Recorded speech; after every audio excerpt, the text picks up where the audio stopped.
நண்பர்களே, 2029க்குள் ரஷ்யாவுடன் ஒரு முழுமையான போர். இது ஏதோ ஒரு திரைப்படத்தின் கதை இல்லை. இது சமூக வலைத்தளங்களில் பரவும் ஒரு வெறும் வதந்தியும் இல்லை. ஜெர்மனியின் மிக உயர்மட்ட இராணுவ அதிகாரிகள் வெளிப்படையாக விடுத்து வரும் கடுமையான எச்சரிக்கை. ஆனால் இந்த எச்சரிக்கை வெறும் வார்த்தைகளில் மட்டும் நின்றுவிடவில்லை. பல தசாப்தங்களாக ஐரோப்பா பெரிய போர் இனி வராது என்ற நம்பிக்கையில் வாழ்ந்து வந்த நிலையில் இப்போது அந்த அமைதி மெதுவாக குலைந்து கொண்டிருக்கிறது.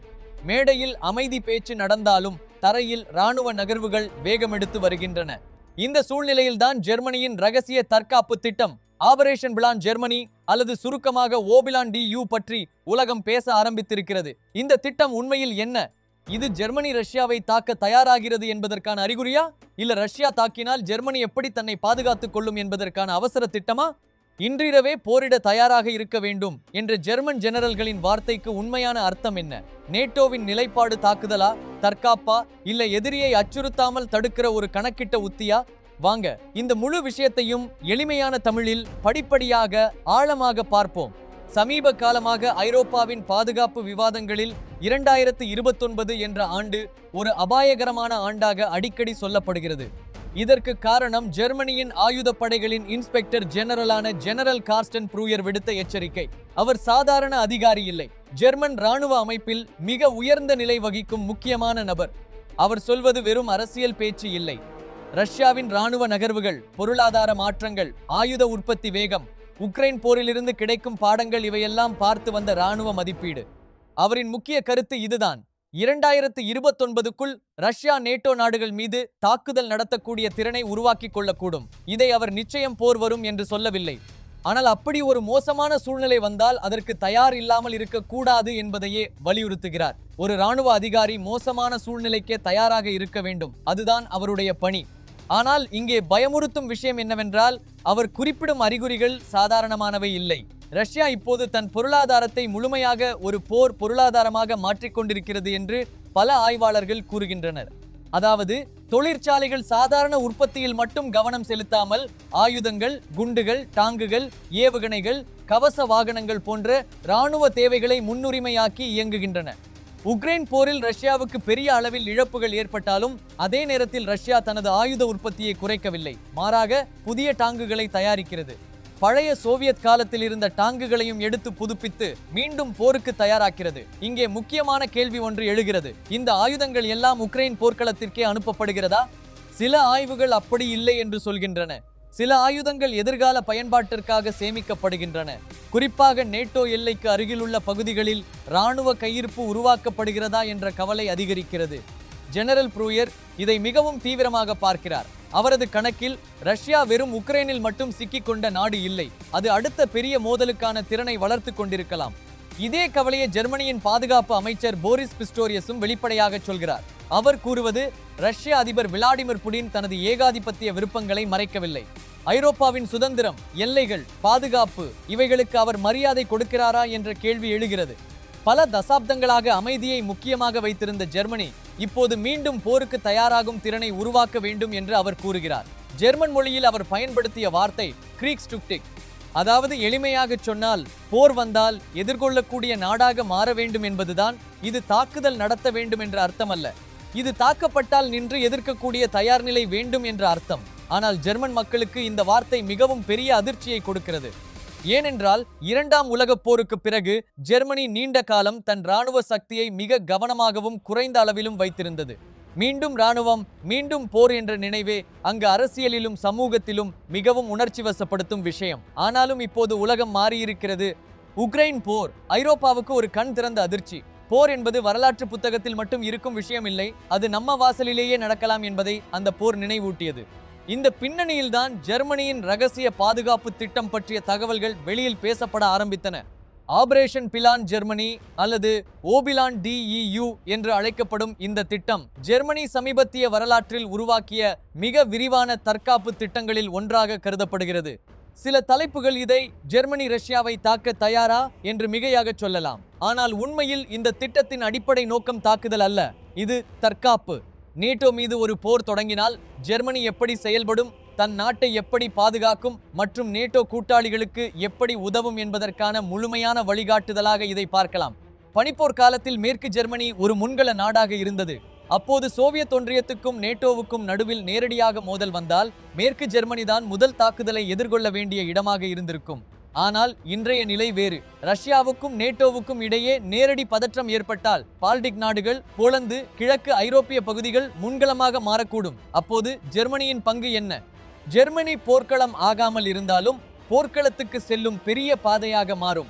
அதாவது ஜெர்மனி ஒரு மாபெரும் தளவாட மையமாக செயல்பட வேண்டும். America, Canada, Britain, France, Netherlands, பிற நேட்டோ நாடுகளிலிருந்து வரும் வீரர்கள், டாங்குகள், கவச வாகனங்கள், ஆயுதங்கள், மருத்துவ உபகரணங்கள், எரிபொருள், உணவு, தொடர்பு சாதனங்கள் இவை அனைத்தும் ஜெர்மனி வழியாக கிழக்கு பகுதிகளுக்கு நகர வேண்டும். ஒரு திட்டமிடல் காட்சியில் சுமார் 8 லட்சம் நேட்டோ வீரர்கள் மற்றும் ஏராளமான இராணுவ வாகனங்களை ஜெர்மனி வழியாக கிழக்கு நோக்கி நகர்த்த வேண்டியிருக்கும் என்று செய்திகள் தெரிவிக்கின்றன. 8 லட்சம் வீரர்கள் என்றால் அது வெறும் எண்ணிக்கை இல்லை. அவர்களுக்கு சாலை வேண்டும், ரயில் வேண்டும், பாலம் வேண்டும், துறைமுகம் வேண்டும், எரிபொருள் நிலையங்கள் வேண்டும், மருத்துவ மையங்கள் வேண்டும், உணவு விநியோகம் வேண்டும், பாதுகாப்பு வேண்டும், தகவல் தொடர்பு வேண்டும். ஒரு முழு நாட்டின் உட்கட்டமைப்பே தற்காலிகமாக இராணுவ இயக்கத்துக்கு ஏற்ற மாதிரி செயல்பட வேண்டியிருக்கும். அதுதான் இந்த திட்டத்தின் கடினம். ஒரு டாங்கு சாதாரண காரை போல சாலையில் போக முடியாது. அதன் எடை அதிகம். எல்லா பாலங்களும் அதை தாங்க முடியாது. ஒரு இராணுவ ரயிலை நகர்த்த வேண்டும் என்றால் முன்பே பாதை காலியாக இருக்க வேண்டும். துறைமுகத்தில் கப்பல் இறங்கினால் அங்கிருந்து கருவிகள் விரைவாக நகர வேண்டும். இதற்காக அரசு மட்டும் போதாது. தனியார் நிறுவனங்கள், ரயில்வே துறை, துறைமுக நிர்வாகம், லாரி போக்குவரத்து நிறுவனங்கள், மருத்துவமனைகள், தொலைத்தொடர்பு நிறுவனங்கள் எல்லாரும் ஒரே திட்டத்தில் சேர்ந்து இயங்க வேண்டியிருக்கும். ஓபிலான் DEU இதையெல்லாம் முன்கூட்டியே சிந்திக்கிறது. இதன் முக்கிய நோக்கம் ரஷ்யாவை தாக்குவது அல்ல. இதன் முக்கிய நோக்கம் தடுத்தல். ஆங்கிலத்தில் இதை டீடரன்ஸ் என்று சொல்வார்கள். அதாவது எதிரி தாக்கத் துணியாத அளவுக்கு நம்ம தயார் நிலையை காட்டுவது. நேட்டோவை தாக்கினால் சில நாட்களிலேயே பெரிய படை கிழக்கு எல்லைக்கு செல்லும். ஜெர்மனி வழி திறந்திருக்கும். கூட்டணி உடனே செயல்படும் என்ற தெளிவான செய்தியை ரஷ்யாவுக்கு அனுப்புவதே இதன் நோக்கம். இராணுவத்தில் ஒரு பழமையான கருத்து இருக்கிறது. அமைதியை காக்க வேண்டும் என்றால் போருக்கு தயாராக இருக்க வேண்டும். இது ஆபத்தான வார்த்தை போல கேட்டாலும் தற்காப்பு உத்தியில் இதன் அர்த்தம் தெளிவு. பலவீனமாக தெரிந்தால் எதிரி சோதிக்கலாம். வலிமையாகவும் ஒற்றுமையாகவும் தெரிந்தால் எதிரி 2 முறை யோசிக்கும். ஜெர்மனியின் இந்த மாற்றத்துக்கு மிகப்பெரிய காரணம் 2022 ஆம் ஆண்டு பிப்ரவரி மாதத்தில் ரஷ்யா உக்ரைனை முழுமையாக ஆக்கிரமித்தது. அந்த நாள் ஜெர்மன் அரசியலில் ஒரு பெரிய திருப்புமுனை. ஜெர்மன் அதிபர் ஓலாட் ஷோல்ஸ் நாடாளுமன்றத்தில் ஆற்றிய உரையை அவர் சைட்டன் வெண்டே என்று அழைத்தார். அதாவது வரலாற்று திருப்புமுனை. அந்த வார்த்தை ஜெர்மனியின் பாதுகாப்பு சிந்தனையையே மாற்றிவிட்டது. பல ஆண்டுகளாக ஜெர்மனி தன் பொருளாதார சக்தியை வளர்த்தது. ஆனால் இராணுவத்தில் பெரிய முதலீடு செய்யாமல் இருந்தது. நேட்டோ நாடுகள் தங்கள் உள்நாட்டு உற்பத்தி மதிப்பில் 2% பாதுகாப்புக்கு செலவிட வேண்டும் என்ற இலக்கு இருந்தாலும் ஜெர்மனி பல ஆண்டுகள் அதை எட்டவில்லை. பல நேட்டோ கூட்டாளிகள் இதை விமர்சித்துக் கொண்டிருந்தனர். ஆனால் உக்ரைன் போர் அந்த விவாதத்தை முற்றிலுமாக மாற்றியது. ஷோல்ஸ் ஜெர்மனியின் இராணுவமான புண்டஸ்வேரை நவீனமயமாக்க 100 பில்லியன் யூரோ சிறப்பு நிதி ஒதுக்கினார். இது சாதாரண பட்ஜெட் உயர்வு இல்லை. இது ஒரு அரசியல் அறிவிப்பு. ஜெர்மனி இனி பாதுகாப்பில் பின்வாங்கிய நாடாக இருக்காது என்ற செய்தி. இந்த நிதி மூலம் ஆயுதங்கள் புதுப்பிக்கப்பட வேண்டும், பழைய கருவிகள் மாற்றப்பட வேண்டும், விமானங்கள் வாங்கப்பட வேண்டும், தொடர்பு அமைப்புகள் மேம்படுத்தப்பட வேண்டும், படையினரின் தயார் நிலை உயர்த்தப்பட வேண்டும். 2024 ஆம் ஆண்டில் பல ஆண்டுகளுக்கு பிறகு ஜெர்மனி தனது உள்நாட்டு உற்பத்தி மதிப்பில் 2% பாதுகாப்புக்காக செலவழித்ததாக கூறப்படுகிறது. இது வெறும் பணம் செலவழிப்பது மட்டும் இல்லை, இது மனநிலை மாற்றம். 2ஆம் உலகப் போருக்கு பிறகு நாங்கள் இராணுவ சக்தியாக திரும்ப வர வேண்டாம் என்ற மனநிலையில் இருந்த நாடு இப்போது ஐரோப்பாவை பாதுகாக்கும் பொறுப்பு நமக்கும் இருக்கிறது என்று வெளிப்படையாக ஏற்றுக்கொள்கிறது. ஐரோப்பாவின் மிகப்பெரிய பொருளாதாரமாக இருக்கும் ஜெர்மனி ஐரோப்பாவின் பாதுகாப்பிலும் பெரிய தூணாக இருக்க வேண்டிய கட்டாயம் உருவாகியுள்ளது. இதற்காக புதிய F-35 வகை போர் விமானங்கள், புதிய டாங்குகள், கவச வாகனங்கள், வான் பாதுகாப்பு அமைப்புகள், வெடிபொருள் கையிருப்புகள், தொடர்பு அமைப்புகள் இவையெல்லாம் வாங்கவும் மேம்படுத்தவும் திட்டங்கள் போடப்படுகின்றன. இங்கே ஒரு முக்கியமான விஷயம் கவனிக்க வேண்டும். பல நாடுகளுக்கு இராணுவ செலவு அதிகரிப்பது சாதாரண செய்தி. ஆனால் ஜெர்மனிக்கு இது மிகவும் உணர்ச்சிவசப்படுத்தும் அரசியல் மாற்றம். ஏனென்றால் அதன் வரலாறு மிகவும் கனமானது. அதனால் ஜெர்மனி எடுத்து வரும் ஒவ்வொரு இராணுவ முடிவும் உள்ளூர் அரசியலிலும் சர்வதேச அரங்கிலும் மிக கவனமாக பார்க்கப்படுகிறது. ஆனால் ஜெர்மன் தலைவர்கள் இப்போது சொல்லும் விஷயம் தெளிவு. நாம் அமைதியை விரும்புகிறோம், ஆனால் அமைதியை காக்க வலிமை வேண்டும். இந்த பிரம்மாண்டமான தயாரிப்புகள் தற்காப்பா இல்ல புதிய ஆயுத போட்டியின் ஆரம்பமா? இதுதான் இப்போது ஐரோப்பாவையே கலக்கிற கேள்வி. ஒரு பக்கம் ரஷ்யா தன் இராணுவ உற்பத்தியை அதிகரிக்கிறது. இன்னொரு பக்கம் நேட்டோ நாடுகள் தங்கள் தற்காப்பு திட்டங்களை வலுப்படுத்துகின்றன. இதனால் எதிரியை தடுக்கலாம். ஆனால் அதே நேரத்தில் இரண்டு தரப்பும் ஒருவரை ஒருவர் அதிகமாக சந்தேகப்பட ஆரம்பித்தால் அது பதற்றத்தை மேலும் உயர்த்தும் அபாயமும் இருக்கிறது. இந்த இடத்தில் உங்களிடம் ஒரு கேள்வி. ஜெர்மனியின் இந்த இராணுவ மறுமலர்ச்சி உண்மையிலேயே ஐரோப்பாவை பாதுகாக்குமா, இல்ல இது ஒரு புதிய மற்றும் அபாயகரமான ஆயுத போட்டிக்கு வழிவகுக்குமா?